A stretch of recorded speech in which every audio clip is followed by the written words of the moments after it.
Nick Peterson, 13th to 1st, age 5. Okay, first of all, sir, I'd like to stand up, that's okay. Stand here and turn around, remove the trousers, that's alright. Okay, so ideally you want the patient standing, this is the best way to look for any varicose veins. So first of all, the obvious thing you're looking for is inspect for any varicosities. So you look for any sort of bulges in the veins. So if you look where the veins normally go, that's the easiest way to do it. First of all, you look on the medial side, this is a long saphenous distribution, and looking for any obvious bulging or varicosities there. So on either side here, I can see no long saphenous varicosities.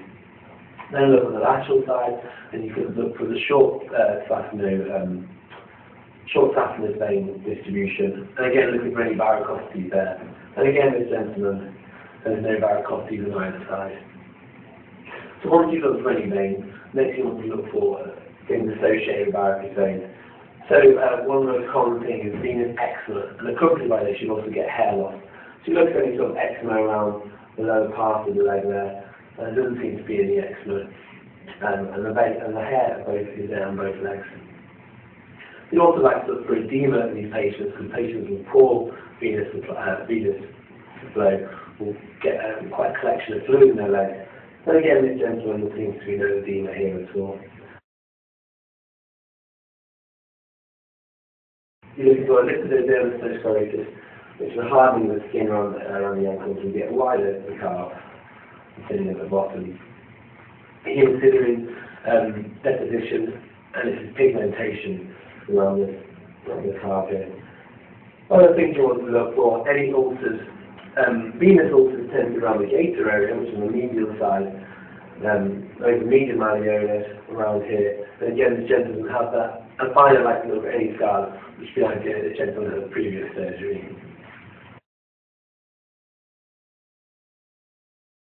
Just like turn around for me, sir. Find the saphenofemoral junction. You find the pubic tubercle, and then from that you want to go 4 centimetres lateral and 4 centimetres below. Just find the pubic tubercle, approximately 4 centimetres across and 4 centimetres below. And then you're just inspecting here and you're feeling here for what's known as the saphenobaric. This is basically quite a large varicosity, the saphenofemoral junction. And again, this gentleman doesn't appear to have one. So while you found the saphenofemoral junction, you want to perform the cough test. So in this, you place your finger on the saphenofemoral junction and you ask the patient to cough, and then feeling for any thrills or obvious abnormalities in there. Just like take a deep big cough me, sir. Nothing ringing. No obvious thrills or anything abnormal there at all.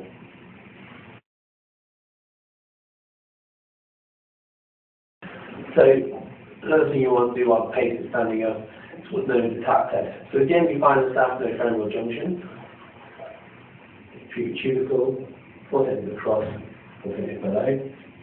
Now to feel the varicosity veins you've found. So for example, say the gentleman had varicosity along the saphenous area. I want to then tap on the SOJ, and if there is any perforate valve, you should feel the percussion going down the leg. Obviously, you start up and then keep working your way down so you can no longer feel the percussion. This is a particularly accurate test, but some examiners might like you to do this. Okay, so the next part of the examination, you need the patient to lie down. You want to do what's called the Trendelenburg test. So first, you ask the patient to lie down. Then you then get the affected leg and you raise it. Let's raise the leg, please, sir. When we're doing this, you're trying to get as much of the blood out of the leg as possible. Now, ideally, you want to do this for a long time. Obviously, the exam is quite short time. Then, let's place the tourniquet quite high up on the leg.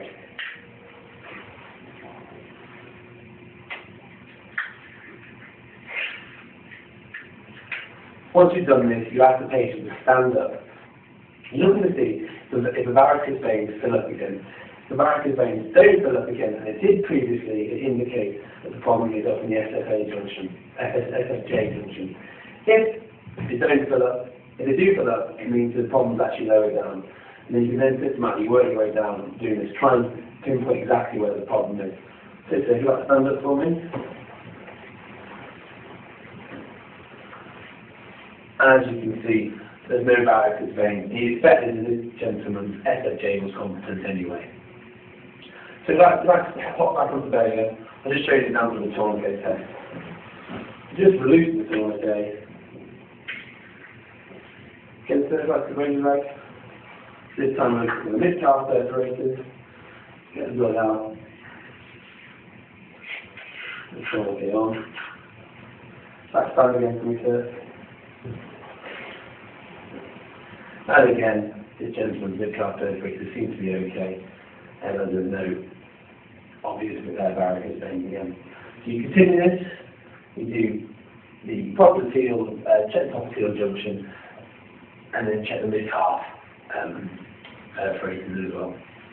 Okay, so back to the ground for me.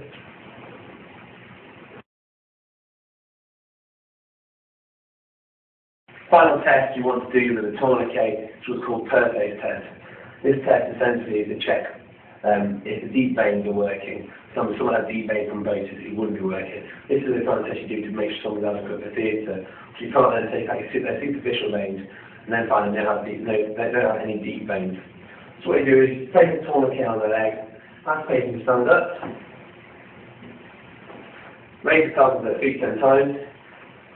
As doing this, you're looking to see if the superficial veins collapse. If they collapse, it indicates the blood is going to the deep system and there's no problem. If the superficial veins stay varicosity, the full of blood, there might be a problem in the deep system. There's nothing to be said to them.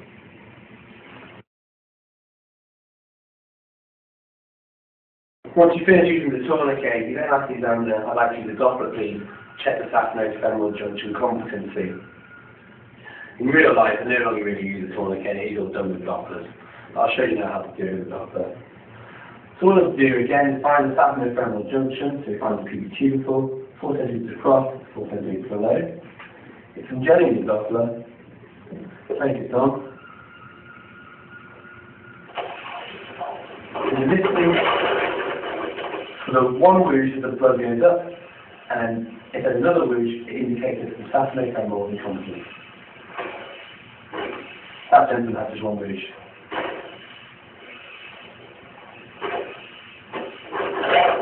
So here's a close-up of testing the saphenofemoral junction competence.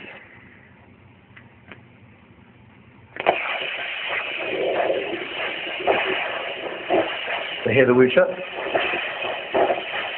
There's no whoosh down. Once more. No whoosh down. This gentleman obviously has a patent and competent, competent saphenofemoral junction. So now I'm going to do exactly the same, but in the popliteal junction. So again, you must have the patient either sitting down or not standing on that leg, so you can't squeeze the calf. Take the Doppler, squeeze the calf.